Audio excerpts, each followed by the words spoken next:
How's it going, YouTube? I'm going to do a quick video today about my pouch. What is in there, what pouch it is.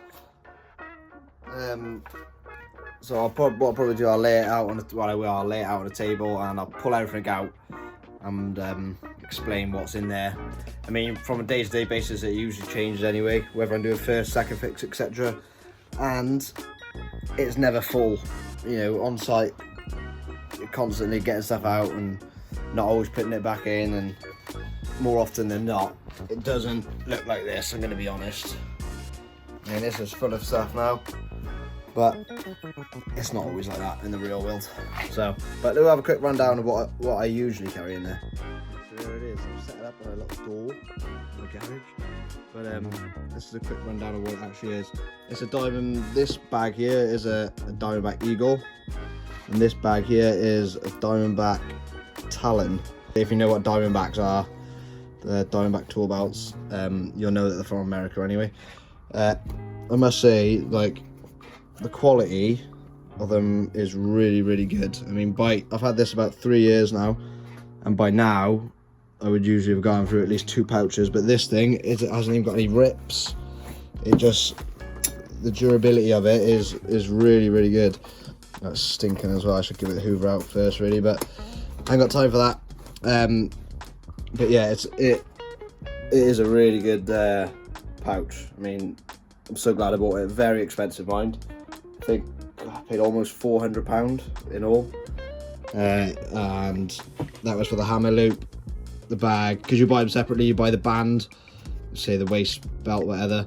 The bags you can buy separately. You can actually have add-ons as well. You can have other add-ons to these bags. I bought the hammer loop, and then I also bought this little it's like a tool hook to put your guns on or something. But to be honest, I rarely ever use that. I don't know why. I always hook my guns on here. I'll show you a video now. So this is what I mean about the tool carrier. I always use that just naturally. When I have got one back here, like I said, I bought this, but I never really use it. I always, you know, if I'm just screwing, putting lines in, whatever, I'll have my drill there. If I'm doing skirting, you know, vice versa, I'll have a second fix gun in there. And then if I'm first fixing, I usually have the first fix gun in there. So, like I said, I know it's used for a pouch to hold stuff, but that's just naturally where I started putting it, and that's just where it stayed since then. So, it's just where it lives now. That's why that's bent down slightly, but still, I mean, that's everyday use, and it's no rips, no tears or anything. It's just super strong, and it's one of the best things I've bought in a very, very long time. Right, so here's the basic pouch. This is definitely my most used one on the left side. This is where I always keep my fixings and stuff, and obviously my tape. So we'll run through what's on this side first. We'll go from there. We'll just quickly run down what's in there. Well, obviously, probably most used tool, my S-wing hammer, pair of pliers, posi and a flathead screwdriver, a Stanley knife. This is probably one of my most, well, I say one of my most used. This gets used a lot. Sliding square gets used a lot when doing second fixing. And then this one, I've got my chalk line, and this is broken, so this needs replacing, but so that's why I've got a temporary nail just in there for now. So that's basically all that's in the right side of my pouch. This pouch definitely gets used a lot less than this one. This is where my main tools are, except for my hammer on this side, obviously. Right, let's have a look what's in this side then. Right, so in this side is tape measure, Stanley tape measure, 8 meter. I did used to use Fat Maxes until I started using this pouch. Obviously a Fat Max doesn't fit in there, and I couldn't believe how much money I was spending on them, really.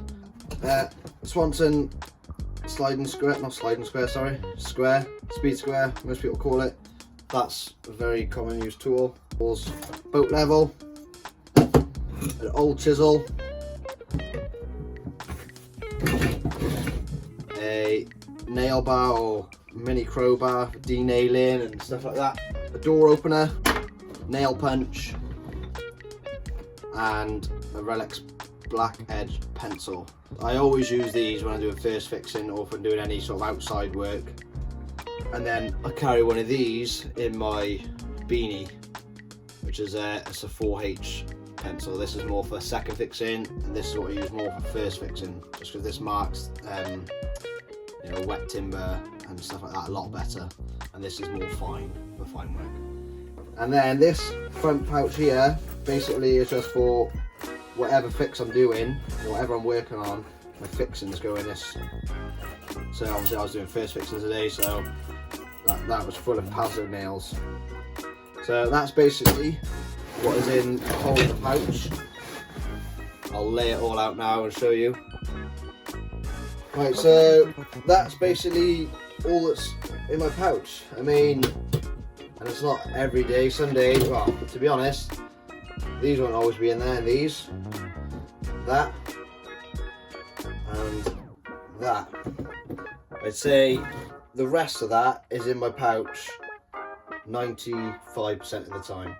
Sometimes I might, you know, that might drop out and put it back in or something, but that stuff is always in my pouch. And then these sort of things, I add as and when I need them. This thing, like in the pouch, if I'm going in, it just stuck myself a few times with it. So I only really get this out from second fixing. This is obviously my main square that I always use, and yeah, so that's basically what I carry on a day-to-day basis. Then guys, that's basically what is in the pouch on a day-to-day basis. Some of this stuff is not always in there. It changes, like I said, from time to time if I do a first or second fix. But even just this little Cobra clip on here, for me, is a game changer. Definitely worth the money in my eyes if I'm wearing it on a daily basis, which I am. So it's one of the best things that I've bought in a long time. If you've got any questions or if I can help you with anything, put it in the comments below, or you can send me a DM on my Instagram, Jack Hines Creator. I'll put that down below. Have a good weekend and don't forget to subscribe. Thanks.